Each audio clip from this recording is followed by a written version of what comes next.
Okay, so I occasionally partake in other classes that are not my Elementalist. How dare you! And one that I have been watching for a while now is the Reaper. After its stonks went up super high because of the recent update, like, holy crap, you seriously need to take a look. I mean, the class is a bit, well, let's just say that it's in a great place right now. Previously, I don't think it was in a bad place, and I say that with air quotes, but it certainly wasn't on top of the meta in really any endgame mode.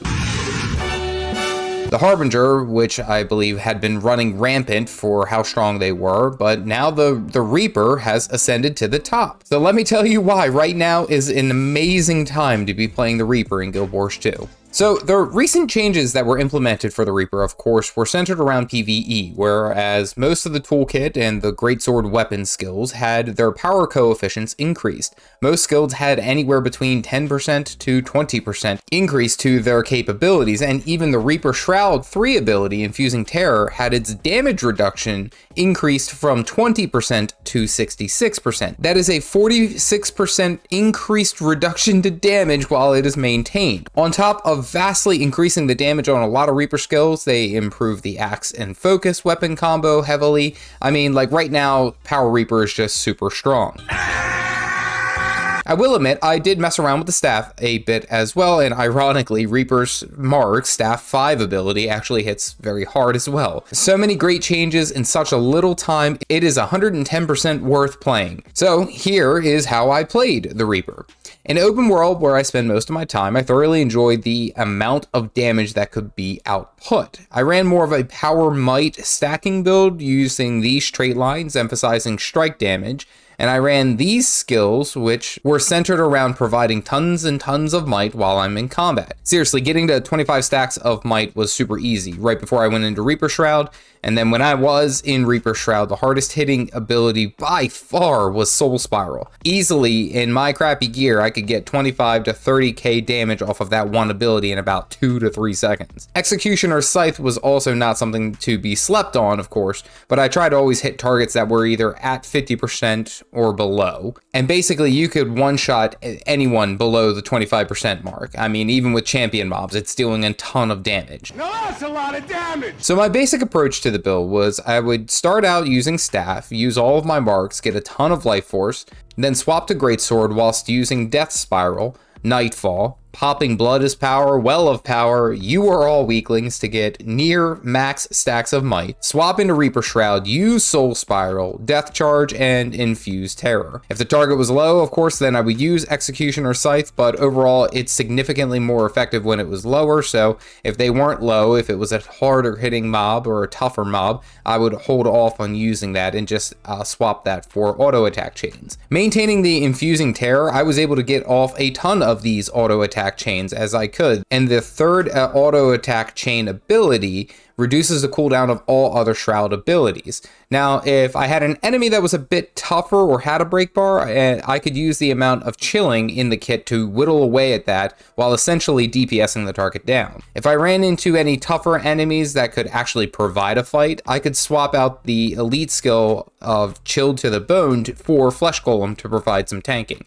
They also offer some crowd control on demand, which was pretty nice. Honestly, if the Reaper is left alone, it pumps. I mean, the most interesting thing I found out about this build was actually how sustainable it was. Now, I'll be honest, my Necro may be one of the least played professions that I have in game, and I am by no means a pro. Hold up! But this spec was incredibly easy to pick up and play, which is a nice change, actually, coming from the button-mashing Elementalist. Everything was fairly straightforward when it comes to the playstyle. The Reaper Shroud goes brrrr. Despite being light armored class, the Reaper actually is incredibly durable, as even if you went more of the Berserker's damage route, you still run into no problem keeping yourself up, as you get a bit of your outgoing damage as healing thanks to Soul Eater. Now keep in mind that doesn't work when you are inside Reaper Shroud, that's just for your normal state. On top of that, Reaper Shroud and Infusing Terror is surprisingly tanky, an extra health bar and crazy damage reduction, like it is really, really strong.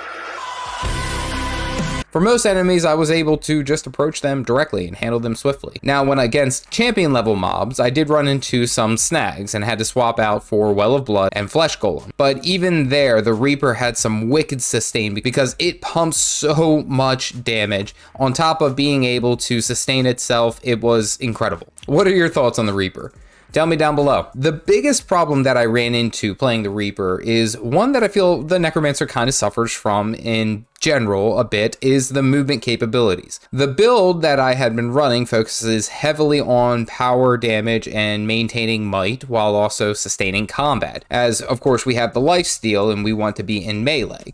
But sometimes when you take crazy spike damage, I found it difficult to create distance without losing some of my might generating or power abilities. Of course, I could run Spectral Walk or summon Fleshworm for instant teleport, but that was really only on a situational basis with a tough champion that I needed to create some distance between. When I did have to deal with some crazy high spike damage, it was rare. So, I mean, you have that at your disposal. It is not necessary. Now, for the shocking part, I was able to do all this work, all this damage, all the while only having soldier gear. Wait a minute. Like, I wasn't even tuned for straight damage and I was able to pump. Something ain't right. I'm missing 2 accessories. My boots are level 51. I have no runes or sigils. What? And I still did great. But in the interest of actually showing how strong it could be, I outfitted him with some proper items and decided that I would take him in on a few strikes. I swapped some abilities around and was ready to cook. The major thing that I found immediately is how much fun it is seeing big numbers. Like, I was putting off some crazy DPS, all the while staying incredibly healthy. Shout out to the healers. My favorite part, of course, is just being able to wail away on the boss. I focused on keeping wells up for the chilling effect because, of course, when you chill an enemy or chill is inflicted, you deal significantly more strike damage to them thanks to Cold Shoulder. I did struggle sometimes upkeeping the chilling, but again, that is also because I'm just bad at the game. Wow, you suck. The rotation that was suggested was fairly straightforward. Maximize the uptime of chilling, stay in Reaper Shroud for a good bit, and make sure that you can stack as much damage, quickness, and of course getting those auto attack chains off as often as possible, again, because they reduce the cooldown of all other Reaper Shroud abilities. Essentially, it was use most of your abilities off of cooldown while rotating between the staff and the greatsword. Although I will say that the Reaper Shroud, you had to focus on the Executioner Scythe as soon as the boss dropped down below 50%, or technically you could use it a little bit earlier if you needed to snap a break bar early on. But let me tell you, this damn elite specialization just is fantastic. Holy crap. If you like Undeath and Shadowy Figures, make sure to like and subscribe. I wasn't even really trying on that one. I'm sorry, these just are going downhill. So my overall thoughts on the Reaper, in respect to my time playing the other professions, I don't think I've ever felt this much raw damage. Like, yes, my Hammer Catalyst hits hard, but I still feel like the Reaper takes the cake. The inherent lifesteal and Shroud defenses made it flow so incredibly well together. When I did have an issue, it was a single skill swap away and I was back up and running. Like, seriously, I did not have an issue anywhere wielding the scythe. On top of that, the damage rotation and skill usage really wasn't that taxing. Now, I usually gravitate towards professions that require a lot of micromanage to do well here, but I did not lose interest when I am pressing significantly less buttons. Ironically enough, the Reaper was low intensity for me, and I loved its playstyle. I'm a big proponent of hard-hitting skills and powerful effects, hence why I keep my camera shake on despite everyone in the comment section telling me to turn it off. Seriously though, when I swing a weapon ability, I want it to feel like it's doing some serious damage. Probably again why I love my Hammer Catalyst so much. What made it even better is that with the Reaper Shroud, it was like you were entering this godlike superhero effect phase when you were dancing inside. The changes made for the power damage for the Reaper have been absolutely insane.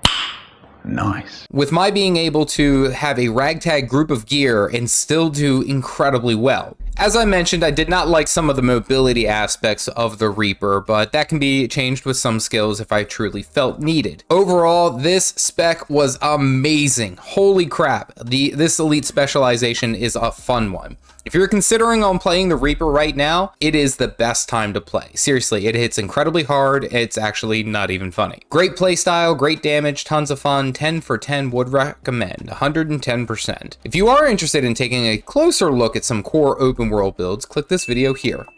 Stay caffeinated, folks.